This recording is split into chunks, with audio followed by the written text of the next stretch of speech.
Hello, this is Major Steve Dre and Lieutenant Colonel David Seagraves. Marine Lieutenant Colonel David Seagraves. Indeed. All right, we're coming at you from the Nolan Reading Room in the Judge Advocate General's Legal Center and School with another episode of CAAF Chat. This today is United States versus Mellette on July 27th, 2022. Colonel Seagraves, set us off. What's this case about? Well, this is a highly anticipated case because it settles a circuit split.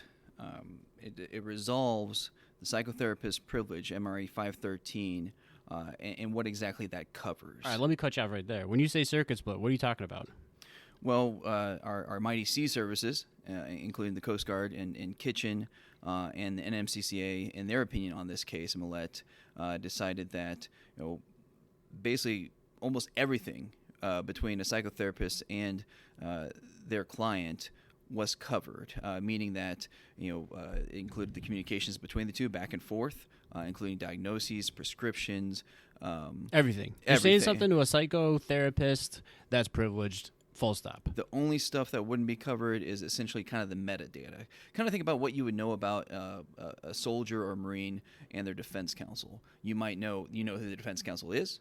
You know who. Maybe they went. When they went, perhaps. Visits and stuff like that. But that's about it. Everything else is really the split is because the mighty Army with Thank Rodriguez decided no. They very narrowly construed the privilege to say basically only the communication from the patient to the psychotherapist, and pretty much a one-way communication was privileged because that's what they wanted to protect. Meaning that when the psychotherapist decided the diagnosis from that communication, the medication, the treatment plan, including the medications prescriptions from it, that all was not privileged. And so that there's a large variation on what a defense could have possibly given to them. Yeah, so that's the split. The circuit is sea services, mighty or not, have decided one thing, Army decided another. Scope of what 513 was, sea services expansive scope of what it protected, right? And so C.A.A.F granted, they said, let's figure this out, and they figured out here. So tell us about the facts of the case. Okay, so we had SS was a 15-year-old sister of the appellant's wife. After her school administrators found out she had engaged in self-harm, SS voluntarily spent a week in a mental health facility. She was diagnosed with depression and anxiety and prescribed Prozac. After she was released from the facility, the appellant kind of took on a big brotherly role with her, having one-on-one conversations, taking her on errands, and to get ice cream in his truck. Eventually, that turned into a sexual relationship. After discovering the relationship, the appellant and his wife got a divorce, with the appellant and his wife receiving custody of their daughter. Now, during a subsequent dispute over visitation rights, the wife reported a sexual relationship between SS and the appellant. NCS conducted an investigation where SS discussed her stay at the mental health facility, and that was turned over to defense. While the NCS investigation was ongoing, the family law case was also going as far as the visitation rights. The family law case, you're talking the civilian divorce proceeding in civilian court is happening. Exactly. Handling the family law matter of visitation rights for appellant with his daughter. During a deposition for that civilian case, SS talked about being in the mental health facility, at least part of her diagnoses, her inpatient treatment plan, and her treatment plan after she left the mental health facility. Pre-trial in the military context of this case, defense requested discovery of SS's mental health treatment, including medical records relating to her mental health, diagnoses, prescriptions, saying they were necessary and relevant to the issues of suggestion, memory, and truthfulness with respect to SS. The trial judge denied the request, saying those records were covered by MRA 513. And one of the reasons her memory and things that was so important was that there was a question of exactly when and how old she was, because the sexual abuse of a child, if she's 16, she's then of age in the military, and there was a question of her age when that happened. Right, it was close. There was some kind of he had deployed for a bit and came back, and her memory was objectively shaky, right? There was like some question about when things happened, so it was important. So then the defense was able to certainly articulate why this would have been relevant material to their case. Exactly. Okay. So, obviously, because we're on appeal here, got convicted, and then went up to NMCCA, was affirmed, and then CAAF decided to grant this the issue of affirmed because as we sort of started with, the NMCCA and the Coast Guard have had this expansive scope of the protections of 513. So NMCCA said, no, you're not getting anything close. Anything that smells like 513, you're not getting it. And so that's why the NMCCA affirmed.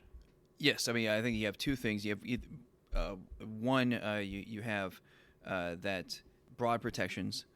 You also have the argument of, under the four-prong test, the defense has to prove that there's actual stuff in those medical, the psychotherapist records. They have to show then that it meets an exception. Then they have to show that it's not cumulative and that they've actually done their due diligence, the four factors. And so another argument they had was that, since she had already given this information during the deposition, and they had that, so it's hard to say anything in those psychotherapist records would have not been cumulative to what they already had. Right. So for multiple reasons, NMCCA says no problem here. CAAF grants several issues. Yes. And you're right. They also talked about waiver as well. But let's just get to what CAAF and the majority opinion talked about. They wanted to settle that circuit split. So they granted specifically MRE 513 extends to psychotherapist patient privilege to a confidential communication between a patient and psychotherapist or assistant. Did the lower court err by concluding diagnoses and treatments are also subject to the privilege, invoking the absurdity doctrine? That's what they, their official one. If you look at the journal that they granted. Now later on in their opinion, they rephrased the issue as essentially the question before is whether communications in Rule MRE 513 alpha should be narrowly interpreted to exclude medical records and other similar evidence that does not constitute confidential communication, or is it interpreted broadly to include all evidence that in some way reflects or is derived from confidential communications. Right, so I guess in simplest terms, I'm sitting here, I don't know much about this case, and I'm thinking, okay, the CAAF is figuring out what is the scope of confidential communication protection in 513. Is it everything that can come from a chat with a psychotherapist, or is it just confidential communications specifically between the patient and medical provider? That's a good summary. And again, it's kind of like whether it's, and to use kind of the kitchen analysis, when you're talking about a psychotherapist treatment, that relationship, what a psychotherapist generally knows about you and how they treat you and diagnose you, it has to almost all come from the patient themselves. Yeah, well, we'll get into this in a little bit. Pardon me. Yeah, I know we're excited to talk about this, and so let's get to the holding, so we don't. Okay, very well. We're getting ahead of ourselves. Yeah, Fair we'll enough. Come back to it. Okay, thanks for pulling me back in. Okay, so that was the main issue they addressed. They had two other issues that they found were moot, and so their holding is that based on the plain language of MRE 513 and mindful of the Supreme Court's admonition that privileges must be strictly construed, we conclude that diagnoses and treatments contained within medical records are not themselves uniformly privileged under MRE 513. A very close reading of confidential communication. We are interpreting it plainly, right? Yep.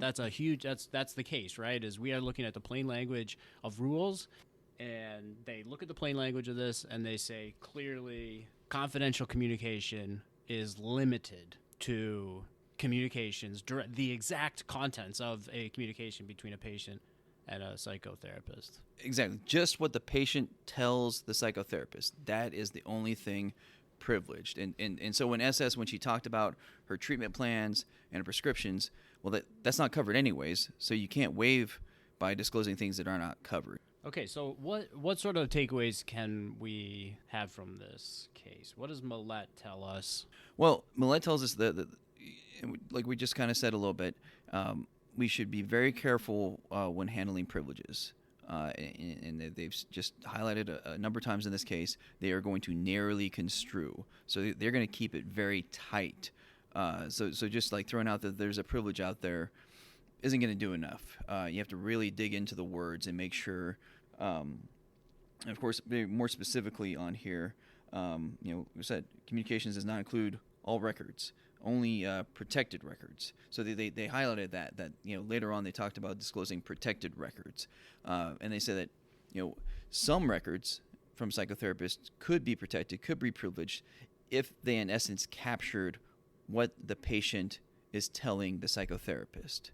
So a judge, if once they get to that in-camera review stage, they're still going to have to narrowly tailor what they hand over, because they're going to have to look out for, okay, is on the first paragraph, does it essentially capture notes of what the patient told the psychotherapist? Okay, that's going to have to be redacted because that's privileged. The second paragraph on a page might be, okay, because of that, I find these diagnoses of this patient, what's going on with them. And then maybe the third paragraph, okay, this is our treatment plan and the prescriptions. So in that hypothetical one page, that first paragraph that captures the communication, what the patient told the psychotherapist, that's going to have to be redacted. That's still privileged. But that second paragraph and the third, the diagnoses and treatment plan and prescriptions, that's all fair game. That is not privileged anymore. Yeah. And so I guess you got into two focus areas of the CAAF there. One was that they're going to narrowly construe privileges. And the reason for this is, when you really get down to it, a privilege is sort of a block, right? It blocks a little bit of the truth-seeking function of a court, right? Exactly. It's a policy decision that we as a society, or whoever's making the rules, has decided that we want to protect certain things. This protects probably some of the most intimate workings of our brains, right? And helps facilitate folks going and talking about these very serious problems. The privilege does. This case says, okay, but when we've got a privilege that here the president is the one who promulgates, who defines, I guess, the left and right limits of a privilege. We've got the president who could have written anything, right? Could have defined the privilege as he or she wanted, chose to use very specific terminology that discuss confidential communication, sort of left out diagnosis and treatment from that. And the CAAF points to states that have privilege rules that have more expansive protections of, I'm quoting, communications, right? For instance, Florida has specifically said they included records. So they said, communications and records. They decided Florida, Wyoming, Arkansas, all with different variations of writing that privilege out. So it made it very clear that medical records related to this treatment were also covered. And also they gave somewhat of a caveat at the very beginning, almost a disclaimer, like, hey, we don't think this is exactly, we're not saying this ruling encaptures what we think the privilege should encompass. Yeah, an interesting sort of comment, right?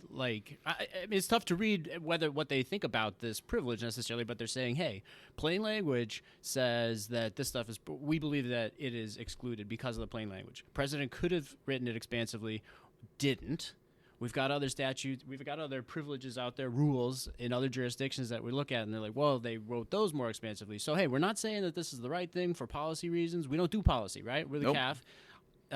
Not just we're a court of law. We are looking at how rules are written. We are acknowledging that privileges are in a policy decision that prevents possibly relevant information from reaching a court martial. That's just the nature of a privilege, right? You think about something like a attorney-client, there is stuff in there that probably could make a case go the 180 degrees, but we as a society have decided these things are important to protect these types of communications. And here, that's why they're doing the narrow construction of privileges. They're being really careful. They're saying, okay, acknowledging all that, we are looking at the language, and this language clearly excludes diagnosis, treatment, things of that nature. If it's not a confidential communication, 513 doesn't cover it, not protected. Yeah, and it's funny that paragraph citing all those different states. It could almost be a roadmap for any, somebody in Congress or the executive branch to say, okay, roger that. This is how they interpret it. Maybe we need to look at these state laws and change it. So, but again, certainly stuff that could very well happen, right? You could see the next NDAA. They see this opinion, they're like, not so, right? We're going to expand the protection of 513. And if you had to bet a six-pack of beer, maybe you would, that there will be a change coming here. Yeah, I mean, and again, not to get too far ahead of myself, but that's something, we're going to talk about what practitioners need to think about. But this area of law, MRE 513, has had so much case law come out recently. If you're in this practice area, that's something you just need to keep your finger on the pulse and be paying attention to NDAAs, paying attention to the appellate courts, because it is constantly moving. Yeah. So what's the result? What happens here? Where is Mellette right now? Well, it was set aside. CAAF set aside the NMCCA's ruling. They sent it back to them to order a Dubé hearing for the purpose of obtaining any records that were responsive to appellate's original motion to compel, and determining whether those records should have been provided to appellant prior to his court-martial. Once that's all been done, the lower court shall determine whether the military judge's original denial of appellate's motion to compel materially prejudiced the appellate's defense pursuant to its authority under Article 66. So basically said, hey, we know that the treatment plans, knowing that the treatment plans, the prescriptions, diagnoses, that's not covered. Hey, now you need to go back and do that in-camera review, do that look to see if any of that stuff was responsive to the motion, and then once you see all that stuff, okay, was defense materially prejudiced? Yep. And so that's their call. Do more work. Okay. Yep. So how is this case going to affect the field? What do you think? Well, one, we now know no more circuit split. So helpful. But now the fight has moved. The fight has gone away from, okay, what's covered under 513 to now, can defense show that anything under psychotherapist, any of those records of treatment, diagnoses, prescriptions, they're still going to have to do some work to show that's relevant and necessary. Which seems like it's going to complicate things. I mean, I'm just sitting here thinking, I'm wondering, I don't know the DSM that well. Like, okay, let's say you get somebody's diagnosis. Now all of a sudden, are we going to have experts coming in to offer testimony in motions to say, based on this diagnosis, this person may lie all the time, be more likely to lie than the average person, lie sometimes, right? I mean, it's like, what do you do with just because somebody's had a medical diagnosis that goes to mental health, to me, doesn't automatically say that they're going to have reliability or truthfulness issues, right? I mean, it's like, I think I don't know if that's the knee-jerk reaction, like, oh, they've got something's wrong with their brain, maybe then they can't be honest. And I think that's just it's an interesting, I don't want to call it a Pandora's box, but maybe we're going to see some really interesting arguments from defense on this why is it relevant piece, right? I think there's going to be a lot more training for defense and trial counsel from our forensic psychologists, psychiatrists. In so many of our sexual assault cases that involve alcohol, they're already often on tap or helping us because of how alcohol affects memory. But now I think we're going to need, kind of like you said, some more training on what diagnoses to look for, medications, things like that. But you're right. There's going to be a lot more work to do. But one could argue the truth-seeking function of a court-martial will be assisted by this because more information could possibly come before the fact finder. Well, let's hit that because now let's get our final thoughts on this case. Truth-seeking function, yes, but now we're getting into, I would say, the most sacred. I mean, right? What's going on inside your head is something. I mean, something special, right? I mean, and I know you wanted to talk about this earlier. Let's talk about it now. Because I agree with you. Mental health diagnoses come from almost exclusively information from the inside workings of someone's head, telling a psychotherapist what's going on. Without those divulsions, what's a psychotherapist diagnosing on, right? I don't think there are very many serious mental health diagnoses that can come out with no participation from a patient, right? Or in that argument, and again, that kind of follows the thoughts of Kitchen. That case is that everything really needs to come from the patient themselves. Kind of cuts against the underlying facts argument that the opinion used. They said that underlying facts should not be privileged just because you tell somebody. but again, that case, that they cited was a little bit weird. It was dealing with corporate counsel and Upjohn, yeah, a lot of folks out there who've had some like corporate practice maybe before their military careers. They know Upjohn warnings, right? That's the case the CAAF cites, and they say, hey, just because if you know a historical fact, if you're a witness, call you, and you tell your attorney, well, that car that I saw was blue. The fact that the car was blue and that you know it was blue is not privileged just because you told your attorney. That's like the Correct. easiest example I can think of. Fair enough. And they equate that to 513 mental health privileges. But if I am a patient and I go tell my psychotherapist a fact about my brain, that's only coming from me, right? It's not something that like can really be established any other way than from my choice to share it with someone who I hope, right, hopefully is not sharing it with anybody. And now it's like, well, we can share it with everybody. And it just, I don't know. And so, obviously, you know my opinion on this. We've seen... Well, 5 seconds, maybe the world will. No, it's fine. We've seen in the military, come from a place of great stigma with mental health concerns. It used to be people did not get help for PTSD and other things because you're worried about getting kicked out, you losing your clearances. You didn't get help. People would not get help because they were so afraid. And so we've been kind of chipping away at that fear and trying to show people that it's a safe place to be and to be able to actually seek help, and that shows courage. And so that's disconcerting. I mean, as I said, privileges like the psychotherapist one are meant because even though there might be great evidence in there, that relationship is so important, that social good is so important that we want to protect it. Yeah, maybe. I'll put a big asterisk on like the utility of this kind. Again, without figuring out what a diagnosis does for someone's ability to be a competent witness. And I think PTSD is such a fascinating. When we were chatting about this, PTSD is a fascinating example of this because I can't imagine any scenario where a person can get diagnosed with PTSD without them sharing something nobody else could ever know without them sharing it, right? Yep. I mean, I can't. I'd be hard pressed to come up with a great set of facts where somebody can diagnose that without patient participation. And here we've got a little less protection because it wasn't, I guess, more plainly written into the rule. And but hey, there's a roadmap to remedy it, right? If someone out there sees it as a problem, then hey, the president writes and promulgates the MREs, right? The president can amend MRE 513 tomorrow, right, with an executive order. Hey, I'm expanding MRE 513 to include diagnosis, treatments, anything that could have resulted from a confidential communication where somebody thought they were speaking to a confidant, right?